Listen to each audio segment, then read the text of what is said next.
আসসালামু আলাইকুম। চলে এলাম একটা ছোট্ট ব্লগ নিয়ে, আমার বিয়ে বাড়ির ব্লগ। আমার খালা শাশুড়ির ছেলের বিয়েতে তো আমরা সবাই চলে গেছিলাম বরযাত্রী। তো বর তো এখানে রেডি হয়ে আছে বসে, কি কি জানি নিয়ম আছে তা পালন করে। আবার এখানে নিয়মটা হচ্ছে কি যে বরকে কোলে করে নিয়ে গাড়িতে উঠাই দিতে হবে। জানি না এটা কেমন নিয়ম, এখানে এই নিয়মটা কি জন্য পালন করা হয়, কারণ আমি কখনো দেখিনি, এই প্রথম দেখলাম। আবার এত বড় বা মোটা, অনেকে তো মোটা থাকে, এখানে কিভাবে তারা এখানে এভাবে করতেছে, গাড়িতে তুলতেছে জানি না। আর এখানে আমরা গাড়িতে করে চলে আসলাম কনের বাসায়। এখানে বরকে একটু ফটোশ্যুট করতেছে, তারপরে চলে গেলাম আমরা হচ্ছে এই যে আসল একটা আনন্দের জায়গা গেট, কারণ গেটে অনেক আনন্দ হবে। এখানে পার্টি স্প্রে দেওয়া হবে, অনেক কিছু শরবত বা পানি ছিটাছিটি হবে। তো এটা আসলেই অনেক আনন্দের মুহূর্ত। এখানে একটু ফটোশ্যুট হচ্ছে, যে তারা বরকে বরণ করার জন্য বসে আছে, দাঁড়িয়ে আছে। তো এখানে তারপরে ফিতা কাটলো, বরকে নামাচ্ছে সবাই, ওদের পক্ষ এসে নামাইতে হয় নাকি। তারপরে এখানে নামায় ফটোশ্যুট করে এখন নিয়ে যাচ্ছে গেটের সামনে। তো সবাই তো গেটে দাঁড়িয়ে আছে, বরকে বরণ করে নিচ্ছে ফুল দিয়ে।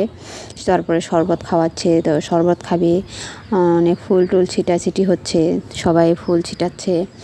এবং বর তো অনেক লাজুক, সে তো লজ্জায় মনে হয় শেষ।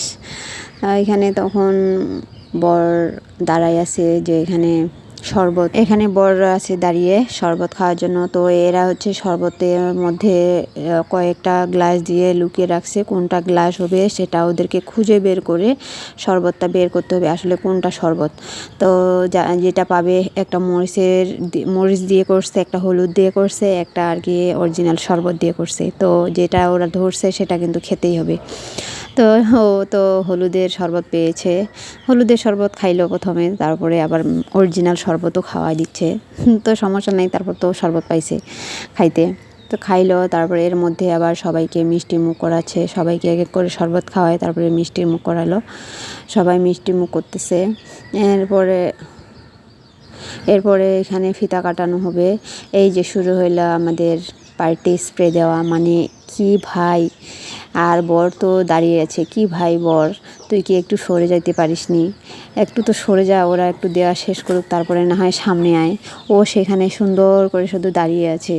তো সে দাঁড়িয়ে থাকে একেবারে সাদা কি হয়ে গেল। অনেকে আবার দিচ্ছে, বারবার আর কি দিচ্ছে। তো আসলে এটা হচ্ছে আনন্দের জন্য, এটা কোনো খাইয়া না। তো সবাই যদি একটু হচ্ছে হয়তো, তো এদের এখানে সমস্যা ছিল, এরা ছেলেদের পক্ষে কেউ পার্টি স্প্রে আনেনি, শুধু মেয়ের পক্ষ থেকে ছুটছিল। তো এই পাশে মেয়ের পক্ষ কিন্তু সবাই একেবারে সুন্দর ছিল, কিন্তু ছেলে পক্ষরাই শুধু স্প্রেটা খাইছে, স্প্রে মারছে সবাই, যেহেতু হতে স্প্রে খাইছে। এখন তাদের গেটের ডিমান্ড পূরণ করতে হবে। আসলে এরা তো অনেক টাকা ডিমান্ড করতেছে, তো এখানে কিছু টাকা এখন দিয়ে এখন মানে সব কিছু মেটামেটি করলো ছেলের দুলাভাই। তারপরে এর মধ্যে এখন ফিতা কাটা হবে, ফিতা কেটে তখন চলে যাবে তারা বর স্টেজে। তো এখানে কি জন্য হাতে জোরাজুরি হচ্ছে আমি জানি না, এটা কি নিয়ে। তো পরে আবার সবাই মিলে চলে গেলাম আমরা এখন বর স্টেজে, বড় যাচ্ছে, সবাই যাচ্ছে। তো আজকে ভিডিওটা এই পর্যন্তই, কেমন লাগলো অবশ্যই একটু জানাবেন, ভালো লাগলে লাইক সাবস্ক্রাইব করে রাখবেন।